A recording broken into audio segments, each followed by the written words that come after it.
नाजरीन, क़याम पाकिस्तान के बाद नवाज़ादा लियाकत अली खान को पाकिस्तान का पहला वज़ीर आज़म बनाया गया, जो कि 15 अगस्त 1947 से लेकर 16 अक्टूबर 1951 तक यानी 4 साल 2 माह तक पाकिस्तान के वज़ीर आज़म रहे, जिनका ताल्लुक पाकिस्तान मुस्लिम लीग से था। नवाज़ादा लियाकत अली खान 56 साल उम्र में 16 अक्टूबर 1951 को बाग रावलपिंडी में एक जलसे से खिताब करने के लिए स्टेज पर आए तो सैयद अकबर अली नामी शख्स ने गोली मारकर उनका कत्ल कर दिया। वो पाकिस्तान के वज़ीर आज़म के अलावा पाकिस्तान के पहले वज़ीर दिफा, वज़ीर खारजा, वज़ीर कश्मीर अमूर, जबकि क़याम पाकिस्तान से पहले फाइनेंस मिनिस्टर ऑफ इंडिया 29 अक्टूबर 1946 से लेकर 14 अगस्त 1947 तक रह चुके थे। पाकिस्तान के दूसरे वज़ीर आज़म ख्वाजा नाज़िमुद्दीन 17 अक्टूबर 1951 से लेकर 17 अप्रैल 1953 तक यानी 1 साल 6 माह तक पाकिस्तान के वज़ीर आज़म रहे। ख्वाजा नाज़िमुद्दीन पाकिस्तान के वज़ीर आज़म के अलावा पाकिस्तान के गवर्नर जनरल भी रहे, जो कि मुस्लिम लीग से ताल्लुक़ रखते थे। नाजरीन, आपको बताते चलें कि पाकिस्तान के तीसरे वज़ीर आज़म मोहम्मद अली बोगरा, जो कि 17 अप्रैल 1953 से 12 अगस्त 1955 तक यानी 2 साल 4 माह तक पाकिस्तान के वज़ीर आज़म रहे। इसके अलावा अली मोहम्मद बोगरा अमेरिका में पाकिस्तान के सफीर, जबकि कनाडा और बर्मा में हाई कमिश्नर भी रहे थे और इनका ताल्लुक भी पाकिस्तान मुस्लिम लीग से था। पाकिस्तान के चौथे वज़ीर आज़म चौधरी मोहम्मद अली 12 अगस्त 1955 से लेकर 12 सितंबर 1956 तक यानी 1 साल 1 माह तक पाकिस्तान के वज़ीर आज़म रहे, जबकि चौधरी मोहम्मद अली वज़ीर आज़म पाकिस्तान के अलावा वज़ीर खारजा, minister of finance, finance secretary of Pakistan भी रहे थे। नाजरीन, पाकिस्तान के 5वें वज़ीर आज़म हुसैन सहरवर्दी, जो कि 12 सितंबर 1956 से 17 अक्टूबर 1957 तक यानी 1 साल 1 माह तक पाकिस्तान के वज़ीर आज़म रहे। पाकिस्तान के छठे वज़ीर आज़म इब्राहिम इस्माइल चंद्रीगर, जो कि 18 अक्टूबर 1957 से लेकर 16 दिसंबर 1957 तक यानी 1 माह 29 दिन तक पाकिस्तान के वज़ीर आज़म रहे, जो कि पाकिस्तान में वज़ीर आज़म के अलावा पाकिस्तान के वज़ीर कानून भी रह चुके थे। पाकिस्तान के 7वें वज़ीर आज़म मलिक फ़ैरोज़ खान, जो कि 16 दिसंबर 1957 से 17 अक्टूबर 1958 तक यानी 9 माह 21 दिन तक पाकिस्तान के वज़ीर आज़म रहे। नाज़रीन किराम, यहां तक पाकिस्तान के ऊपर किसी भी मुल्क का कोई भी कर्ज नहीं था। नाज़रीन किराम, यहां पर सोचने की और हैरानी की बात यह है कि साल 1958 तक अगर पाकिस्तान के ऊपर किसी भी मुल्क का कोई कर्ज नहीं था, तो ये अचानक से आज साल 2023 तक पाकिस्तान कर्ज के पहाड़ के नीचे कैसे दब गया। हालांकि आप सब लोग जानते हो कि पाकिस्तान में तो कोई वैसी डेवलपमेंट भी नहीं हुई। पाकिस्तान के अंदर आज इतनी महंगाई है कि लोग अपने बच्चों को पेट भर के खाना तक नहीं खिला सकते। पाकिस्तान पर इतना कर्ज चढ़ा तो चढ़ा क्यों? तो नाजरीन आइए जानते हैं। नाजरीन किराम, पाकिस्तान की बदकिस्मती की वजह से साल 1958 में जब अयूब खान का दौरे हुकूमत आया, पाकिस्तान के पहले सदर के तौर पर सिकंदर मिर्जा को चुना गया था। सिकंदर मिर्जा सिर्फ जनरल अयूब खान के गहरे दोस्त ही नहीं, बल्कि जनरल अयूब खान को इख्तिदार का रास्ता भी सिकंदर मिर्जा ने ही दिखाया था। फिर इसी अयूब खान ने 27 अक्टूबर 1958 में सिकंदर मिर्जा को ऐसा जलाए वतन किया कि उनकी लाश को भी पाकिस्तान की मिट्टी नसीब नहीं हुई और सिकंदर मिर्जा की लाश को ईरान में दफन होना पड़ा। तो साल 1958 में ही अयूब खान ने कर्ज लेने के लिए IMF का दरवाजा खटखटाया। अयूब खान ने जब IMF के पास जाके हाथ फैलाए तो $2.5 करोड़ का कर्ज लिया।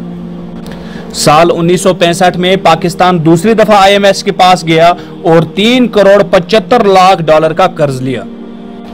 उसके बाद साल 1968 में अयूब खान के ही दौरे हुकूमत में पाकिस्तान ने तीसरी मर्तबा IMF के पास जाकर हाथ फैलाए और इस बार अयूब खान ने मुल्क पाकिस्तान के लिए IMF से $7.5 करोड़ का कर्ज लिया और इसके बाद पाकिस्तान को कर्ज लेने की बीमारी ने बुरी तरह से जकड़ लिया और तब से लेके अभी तक साल 2023 तक इस बीमारी का सामना पाकिस्तान की अवाम कर रही है।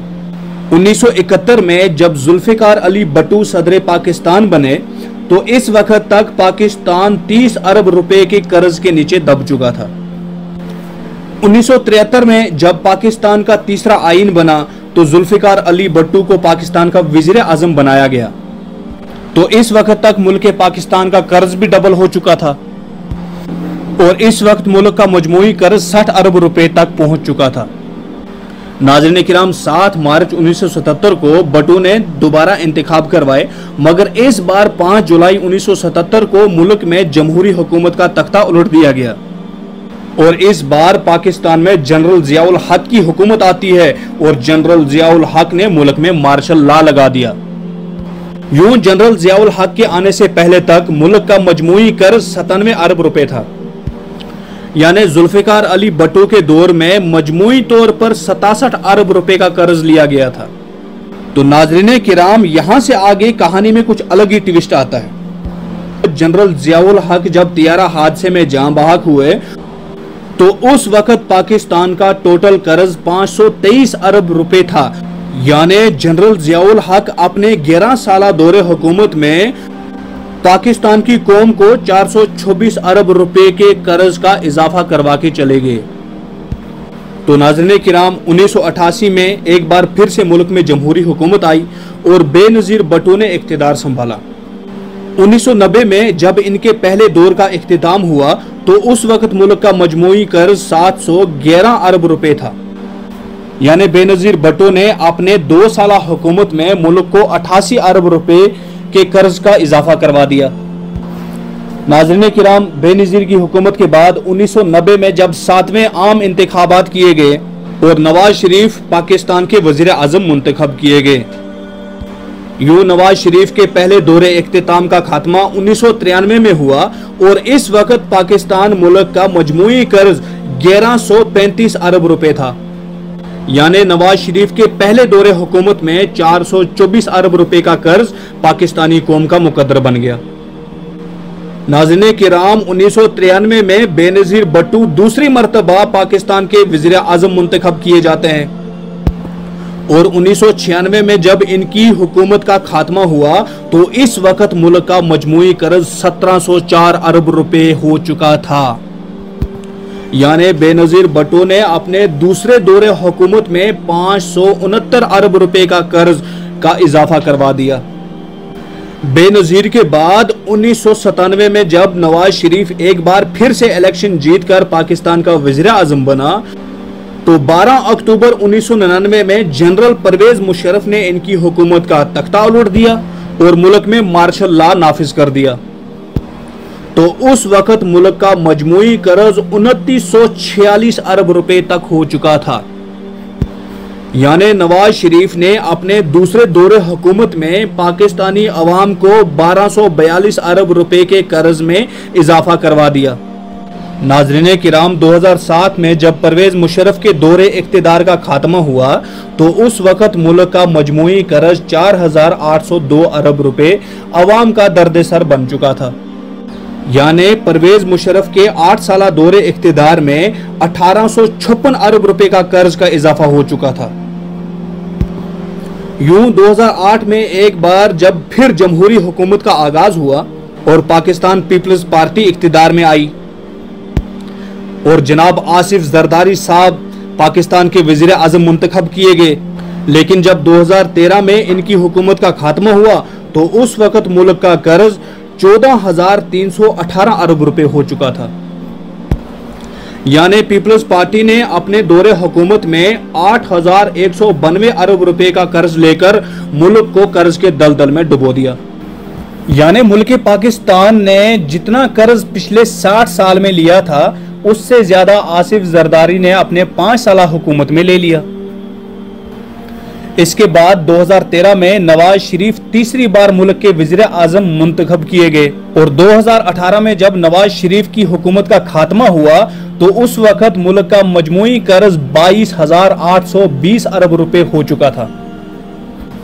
नाज़रीन किराम, यानी कि नवाज शरीफ ने तीसरी मर्तबा एक बार फिर से अपनी पाकिस्तान की कौम को 8,502 अरब रुपए के कर्ज का इजाफा करवा दिया।